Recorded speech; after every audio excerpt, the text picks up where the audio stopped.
பிரியமானவர்களே, கர்த்தராகிய இயேசு கிறிஸ்து நாமத்திலே நான் உங்களை வாழ்த்துகிறேன். சங்கீதம் 147 முதலாவது வசனத்திலே நாம் இப்படியே வாசிக்கிறோம்.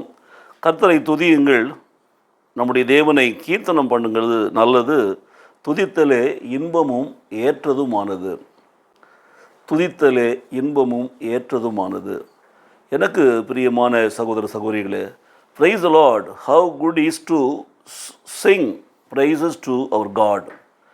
How pleasant and how filling the praise Him.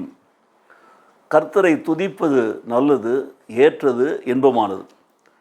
அதுதான் இந்த சங்கீதம் 147 முதலாவது வசனம் சொல்கிறது பாருங்கள். கடைசி வசனத்தில் நாம் வாசிக்கிறதும் ஒரு அல்லேலூயா என்று முடிப்பதை நாம் பார்க்கிறோம். ஆகவே எனக்கு பிரியமானவர்களே, praises leads us from individual meditation to corporate worship.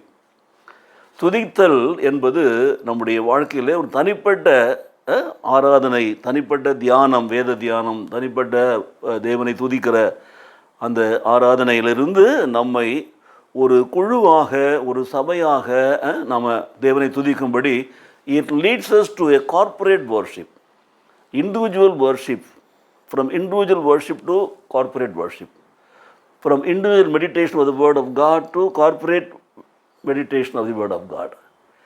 துதி தான் இணைக்கிறது, துதி தான் சேர்க்கிறது, துதி தான் நம்முடைய வாழ்க்கையில் இன்பமானதும் நமக்கு ஏற்றதுமாக இருக்கிறது. இந்த காலை வேளையில் எனக்கு பிரியமான சகோதர சகோதரிகளே, நம்முடைய வாழ்க்கையில் நாம் இப்படியாக கர்த்தரை எப்பொழுதும் துதிக்கிறவர்களாக இருப்போம். கர்த்தரை துதியுங்கள். கர்த்தரை துதிக்கிற துதியிலே நாம் கீர்த்தனம் பண்ணுவதில் கர்த்தர் நாமும் மகிமைப்படும். நம்முடைய வாழ்க்கையில் நமக்கு விடுதலையும் ஆசீர்வாதம் வரும். மாத்திரமல்ல, நாம் ஒருமித்து கர்த்தரை துதிக்கும்படியான ஒரு வாய்ப்பை அந்த துதித்தல் கொண்டு வருகிறது பாருங்கள். 135 சங்கீதத்தில் நாம் வாசிக்கிறபோது 3வது வசனத்தில் கர்த்தர் நல்லவர், அவருடைய நாமத்தை கீர்த்தனம் பண்ணுவது இன்பமானது என்று வாசிக்கிறோம். கர்த்தர் நல்லவர், அவர் நாமத்தை கீர்த்தனம் பண்ணுங்கள் என்று நாம் வாசிக்கிறோம். எனக்கு பிரியமானவர்களே, ஆவிக்குரிய வாழ்க்கையில் ஆண்டவரோடு உறவை வளர்த்து கொள்வதற்கு மிக மிக தேவையான ஒன்று தான் துதித்தல். எப்பொழுதும் கர்த்தரை துதித்து கொண்டே இருக்க வேண்டும். அவருடைய துதி நம்முடைய நாவில் இருந்து கொண்டே இருக்க வேண்டும். ஸ்தோத்திரம் ஸ்தோத்திரம் ஸ்தோத்திரம் என்று சொல்கிற பொழுது பாருங்கள், அது நம்முடைய வாழ்க்கையில் விடுதலை விடுதலை விடுதலை என்று சொல்லி விடுவிக்கிறதா இருக்கிறது பாருங்கள். நாம் விடுதலை பெற்றவர்களாய் வாழ முடியும். மாறங்கள் நீங்கினவர்களாக, நம்முடைய வாழ்க்கையில் மகிழ்ச்சியும் இன்பமும் இருக்கிறவர்களாக, எப்பொழுதும் கர்த்தருக்குள் மகிழ்ச்சியாக இருக்கிறவர்களாக கர்த்தரை துதிக்க முடியும் பாருங்கள். அப்படிப்பட்ட ஒரு ஆசீர்வாதத்தை தான் இந்த அல்லேலூயா சங்கீதம் கற்றுக் கொடுக்கிறது பாருங்கள். ஆகவே தெளிவாய் தெரிந்து வைத்துக் கொள்ளுங்கள். தனிப்பட்ட நம்முடைய வாழ்க்கையில் துதியானது, தனிப்பட்ட ஆராதனையாது நமக்குடைய ஆட்களை கூட்டி சேர்க்கும். கொஞ்சம் கொஞ்சமாக it will lead to A corporate worship. பெரிய லெவலில் நம்ம ஆராதனை பண்ண முடியும், சோதனை பண்ண முடியும், கர்த்தநாமத்தை உயர்த்த முடியும். நம்ம எல்லோரும் ஒருமித்து கர்த்தரை துதிக்க முடியும். ஸ்தோத்தரிப்போமா? நேசிக்கிற நல்ல பிதாவே, இந்த நாளிலே நம்முடைய அன்பின் வார்த்தைகளுக்காக நன்றி செலுத்துகிறோம்.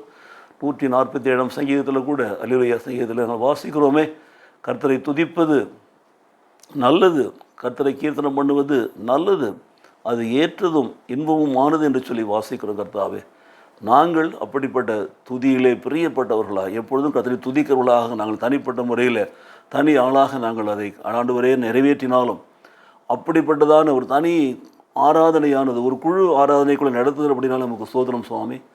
ஒரு சபையாக நாங்கள் கூடி ஆராதிக்கிற பொழுது இன்னும் மகிமையான ஆண்டவரே வல்லமைகளை பெற்றுக்கொள்ளும்படி எங்களை தாழ்த்தி ஒப்புக் கொடுத்து ஜெபிக்கிறோம் சுவாமி. நேரத்தோடு துதி ஆராதனையில் கலந்து கொண்டு சபை மக்களோடு உம்மை துதிக்க கிருபைகளை எங்களுக்கு தாரும். இயேசு கிறிஸ்து நாமத்திலே பிதாவே, ஆமென், ஆமென்.